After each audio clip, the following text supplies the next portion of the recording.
दोस्तों, आज की हॉरर स्टोरी सुनाने से पहले मैं आपको एक इंटरेस्टिंग सा स्टैट बताना चाहता हूँ। हमारी कहानियां देखने वाले 80% लोग ऐसे हैं जो हमारी वीडियोस एंजॉय तो करते हैं, लेकिन उन्होंने हमारा चैनल अभी तक सब्सक्राइब नहीं किया है। अगर आप उन 80% लोगों में से हैं, तो बस आपको एक छोटा सा काम करना है। इस वीडियो के नीचे आपको एक सब्सक्राइब बटन दिख रहा होगा, बस उस सब्सक्राइब बटन को दबाना है।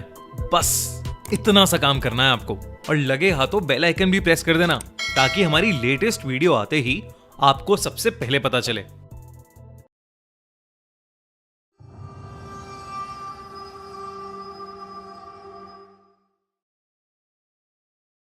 कोहरा, दिल्ली की सर्दी के बारे में पूरा इंडिया जानता है।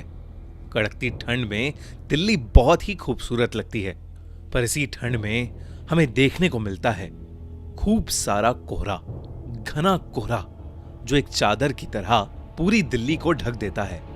पर क्या हो अगर ये कोहरा अपने साथ कुछ ऐसा लेकर आए जो आपकी जिंदगी ही बदल दे। आज की कहानी है याविन और उसके दोस्तों की। याविन और उसके दोस्त दिल्ली के बढ़ते पोल्यूशन से परेशान हो गए थे और कुछ समय के लिए दिल्ली से बाहर जाना चाहते थे। उन सभी ने मिलकर हिमाचल जाने का प्लान बनाया। 3 दिन बाद ही उन्होंने कैब हायर की और सुबह 4 बजे अपनी ट्रिप के लिए निकल गए। याविन और उसके दोस्तों को लेने आया ड्राइवर बहुत ही हंसमुख और खुश मिजाज था। कुछ ही समय में उस ड्राइवर की दोस्ती सभी से हो गई थी। उन लोगों को घर से निकले हुए करीब 4 घंटे हो चुके थे। सुबह के 8 बज रहे थे। आसमान में अब भी अंधेरा छाया हुआ था। तभी गाड़ी में बैठे सभी लोगों को सामने रोड पर एक घने कोहरे की चादर दिखी। वो कोहरा इतना गहरा था कि उसके आगे रोड दिखाई ही नहीं दे रही थी। याविन ने नोटिस किया कि उनका ड्राइवर जो पहले बहुत मुस्कुरा रहा था, अब अचानक से बहुत सीरियस हो गया है।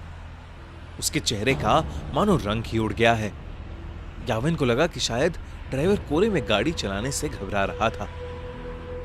याविन ने ड्राइवर के कंधे पर हाथ रखा और उससे कहा, भैया टेंशन मत लो, धीमी स्पीड पर गाड़ी कोहरे से निकाल लेना। तभी उस ड्राइवर ने याविन को देखा और सहमी हुई आवाज में कहा, मेरी आपसे विनती है, कोहरे से निकलते वक्त प्लीज गाड़ी की खिड़की बंद ही रखना, भूल कर भी मत खोलना। ड्राइवर इतना डरा हुआ था कि याविन और उसके दोस्तों की हंसी छूट गई। इस पर उस ड्राइवर ने बताया कि वो जिस इलाके में है वहां कभी कोहरा नहीं आता, और जब कभी ऐसा कोहरा आता है तो वो अपने साथ एक छलावा, एक झूठ, एक माया लेकर आता है। याविन और उसके दोस्तों को ड्राइवर की बात पर विश्वास नहीं हुआ। उन्होंने उसकी बात को अंधविश्वास बोलकर नकार दिया और देखते ही देखते उनकी गाड़ी कोहरे के अंदर चली गई। कोहरे की चादर उनकी उम्मीद से काफी बड़ी थी। ड्राइवर धीरे धीरे गाड़ी आगे चला तो रहा था, पर किसी को आगे का कुछ भी नहीं दिख रहा था। अचानक ही गाड़ी में बैठी रिया को अजीब सी बेचैनी होने लगी। उसे बिल्कुल सांस ही नहीं आ रही थी। वो ड्राइवर की बात को भूल गई और उसने गाड़ी का शीशा खोल दिया और अपनी गर्दन गाड़ी के शीशे से थोड़ी बाहर निकाल ली। खिड़की खोलते ही रिया को वापस सांस आई, लेकिन वो कोहरा अब गाड़ी के अंदर आ चुका था। कुछ ही सेकंड्स बाद जैसे ही रिया ने गाड़ी के अंदर देखा तो उसके होश ही उड़ गए। गाड़ी रोड पर चल रही थी, पर उस गाड़ी के अंदर रिया के अलावा और कोई नहीं था। रिया की सांस वही अटक गई। याविन, रवि और ड्राइवर तीनों ही गाड़ी से गायब थे। गाड़ी अपने आप आगे चल रही थी। रिया ने गाड़ी से कूदने के लिए गाड़ी का दरवाजा खोलने की कोशिश की, पर गाड़ी लॉक थी और जोर लगाने पर भी उसका लॉक नहीं खुल रहा था। वो जोर जोर से गाड़ी के अंदर चिल्लाने लगी। तभी कुछ ही देर में धीरे धीरे वो गाड़ी खुद ही रुक गई और दरवाजे का लॉक अपने आप खुल गया। रिया ने बिना कुछ सोचे समझे गाड़ी का लॉक खोला और गाड़ी से बाहर भागने लगी, पर उसे अपने आसपास घने कोहरे के अलावा और कुछ भी नहीं दिख रहा था। रिया चिल्ला चिल्ला कर मदद मांगने लगी। उसका दिल अब उसके शरीर से बाहर आ रहा था कि तभी उस कोहरे में कुछ दूर पर उसे एक काली परछाई दिखी जो एक बहुत ही बड़े आदमी जैसी लग रही थी। रिया मदद के लिए उस आदमी की तरफ भागने लगी, पर भागते हुए उसने ये देखा कि वो परछाई के करीब पहुंच ही नहीं पा रही है। वो परछाई हमेशा उतनी ही दूर होती जितनी पहले थी।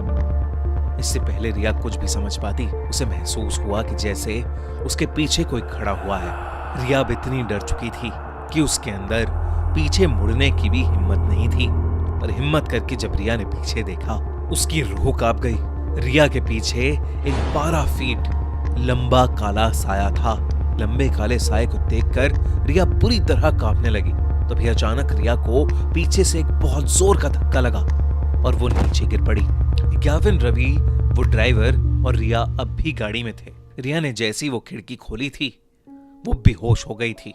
उस ड्राइवर ने उसके बेहोश होते ही रवि को जल्दी से वो खिड़की बंद करने को कहा। ग्याविन और रवि रिया की हालत देखकर उसे जगाने की कोशिश कर रहे थे और ड्राइवर बस बार बार एक ही चीज बोले जा रहा था, गाड़ी की खिड़की नहीं खोलनी चाहिए थी, नहीं खोलनी चाहिए थी गाड़ी की खिड़की। ग्याविन को अब ड्राइवर पर गुस्सा आने लगा था। उसे लग रहा था कि वो ड्राइवर एक मेडिकल इमरजेंसी पर वहम की पट्टी चढ़ा रहा है। ग्याविन बस वहां से निकलकर रिया को हॉस्पिटल ले जाना चाहता था। ग्याविन ने ड्राइवर को गाड़ी तेज चलाने के लिए कहा। ड्राइवर ने ग्याविन की बात मानी और गाड़ी के एक्सीलरेटर पर अपना पैर दबा दिया। लेकिन कुछ ही सेकंड्स में अचानक से गाड़ी के सामने एक लड़की आ गई और इतनी तेज स्पीड होने की वजह से गाड़ी उस लड़की से टकरा गई। उस लड़की के टकराने के बाद ड्राइवर ने गाड़ी वहीं रोक दी। अब याविन और रवि की सांसें वहीं अटक गई थीं। याविन तुरंत गाड़ी से उतरकर उस लड़की को देखने गया। उसने देखा कि एक लड़की खून से लथपथ रोड पर उल्टी पड़ी हुई थी। याविन ने जैसे ही उसकी शक्ल देखने के लिए उसे पलटा, उसका दिल दहल गया। वो खून से लथपथ पड़ी लड़की कोई और नहीं बल्कि याविन की दोस्त रिया थी। याविन को कुछ समझ नहीं आ रहा था क्योंकि रिया तो उसके साथ गाड़ी में थी। याविन दोबारा गाड़ी की ओर गया और उसने देखा कि पूरी गाड़ी बिल्कुल खाली थी। गाड़ी के अंदर और कोई भी नहीं बैठा था। याविन को कुछ समझ नहीं आ रहा था। वो बहुत ज्यादा डर चुका था। याविन ने रिया की बॉडी को उठाकर गाड़ी में रखा और खुद ड्राइवर सीट पर बैठकर गाड़ी को चलाने लगा। याविन उस घने कोहरे में बस तेजी से गाड़ी चला रहा था। तभी उस चलती हुई गाड़ी के सामने वही 12 फुट लंबा काला साया आ गया और याविन का गाड़ी की स्टीयरिंग पर से कंट्रोल बिगड़ गया और वो गाड़ी रोड के एक साइड के एक पेड़ से जाकर टकरा गई। अगली सुबह उनकी गाड़ी एक पेड़ से टकराई हुई मिली जिसमें ड्राइवर, याविन, रवि और रिया थे। वो चारों उस कोहरे की रात जिंदा तो बच गए, लेकिन यावी के सर पर चोट आने की वजह से उसका मानसिक संतुलन बिगड़ गया और रिया को इतना गहरा सदमा लगा कि अब उसे हर जगह सिर्फ वही काला साया दिखता है। अगली बार कोहरे में जाओ तो अपनी गाड़ी की खिड़की कभी मत खोलना। अगर आपको हमारी ये कहानी अच्छी लगी तो हमारे चैनल खूनी मंडे को सब्सक्राइब करना मत भूलना।